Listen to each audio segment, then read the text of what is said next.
Tonight, the world is watching history unfold. The United States is now engaged in direct military conflict with Iran. Airstrikes, missile retaliation, regional mobilization. And at the center of it all is President Donald Trump.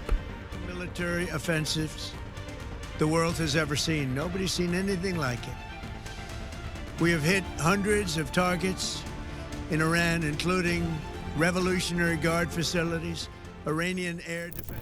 This isn't a proxy conflict. This isn't a covert operation. This is open combat. So how did we get here? Why did this happen now? And what happens next? Let's break it down. For months, tensions between the United States and Iran were rising quietly in the background. Naval deployments increased in the Persian Gulf. Intelligence briefings warned of nuclear acceleration. Diplomatic talks stalled, sanctions tightened. But then, everything escalated. In the early hours of the morning, coordinated air and missile strikes were launched against Iranian military installations. Reports indicate targets included missile sites, air defense systems, and facilities allegedly linked to nuclear development near Tehran. Shortly after, President Trump addressed the nation. He described the operation as necessary, strategic, and defensive. He stated that Iran's leadership posed an imminent and growing threat. He framed the strikes as an act of protection, not aggression. And then he said something that changed the tone entirely. He urged the Iranian people to take back their country. That wasn't just military language. That was regime change language. When a sitting U.S. president openly calls for the population of another sovereign nation to overthrow its government during active bombing campaigns, that signals something far bigger than limited retaliation. It signals escalation. And Iran responded fast. Within hours, ballistic missiles were launched toward U.S. military installations in the region.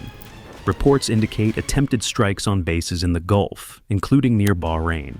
Air defense systems intercepted many of them, not all. Damage assessments are still ongoing. The Iranian government declared the attacks an act of war and promised consequences. So, now we are no longer talking about isolated strikes. We are talking about an active military exchange between two powerful nations. To understand how significant this is, we need context. The relationship between Washington and Tehran has been tense for decades. Sanctions, proxy conflicts, cyber operations, nuclear negotiations, all part of a long strategic chess match. But direct confrontation has always been avoided. Why? Because both sides know the stakes. Iran controls strategic geography. It sits along the Persian Gulf. It has influence across Iraq, Syria, Lebanon, and Yemen. It has allies and proxy forces capable of striking beyond its borders. And most critically, it borders the Strait of Hormuz, the narrow waterway through which roughly a fifth of the world's oil supply passes. If that route is disrupted, global energy markets could spike overnight. So, when President Trump authorized these strikes, it wasn't just about military capability. It was about risking economic shockwaves across the globe. Supporters argue the decision was unavoidable. They claim intelligence showed accelerated nuclear activity. They argue that delaying action would have allowed Iran to strengthen its defensive systems. They say decisive force prevents greater war later. Critics argue the opposite. They say diplomatic channels were not fully exhausted. They question whether Congress should have authorized the action. They warn that regime change rhetoric could entrench Iranian leadership rather than weaken it. And this is where things get complicated, because war is never just about battlefield outcomes. It's about political consequences. Domestically, President Trump has long positioned himself as strong on national security. He has emphasized deterrence, power projection, and peace through strength. But he has also campaigned on avoiding prolonged foreign wars. Now, the question becomes, is this a limited operation or the beginning of something larger? Let's examine what limited would mean. In theory, limited strikes focus strictly on degrading military infrastructure. No ground invasion, no occupation, no attempt to hold territory. Just strategic bombardment aimed at specific capabilities. But history shows that once retaliation begins, control becomes difficult. Iran possesses missile forces, drone fleets, cyber units, and allied militias across the region. Retaliation does not have to be symmetrical. It can be indirect. It can be global. Cyber attacks against American infrastructure, proxy strikes against U.S. allies, harassment of shipping lanes, terror networks activated abroad. This is what military analysts call asymmetric warfare, and Iran has decades of experience in it. Meanwhile, Israel has openly supported the strikes. The government of Israel has long considered Iran's nuclear ambitions an existential threat. Joint coordination suggests deep intelligence sharing and strategic alignment. But that alignment also expands the battlefield, because Iran does not view this as a single-nation conflict. It views it as a coalition confrontation, which raises the possibility of wider regional involvement. Lebanon, Syria, Iraq, Yemen, each one a potential flashpoint. Now, let's talk economics. Within hours of the strikes, oil markets reacted. Even rumors of disruption in the Gulf can move prices dramatically. If Iran attempts to close or obstruct the Strait of Hormuz, even temporarily, energy markets could surge. Higher oil means higher gas prices, higher transportation costs, inflationary pressure globally. Stock markets typically respond negatively to uncertainty, and war is uncertainty at its peak, so the impact won't just be geopolitical, it will be financial. And voters feel financial impact quickly.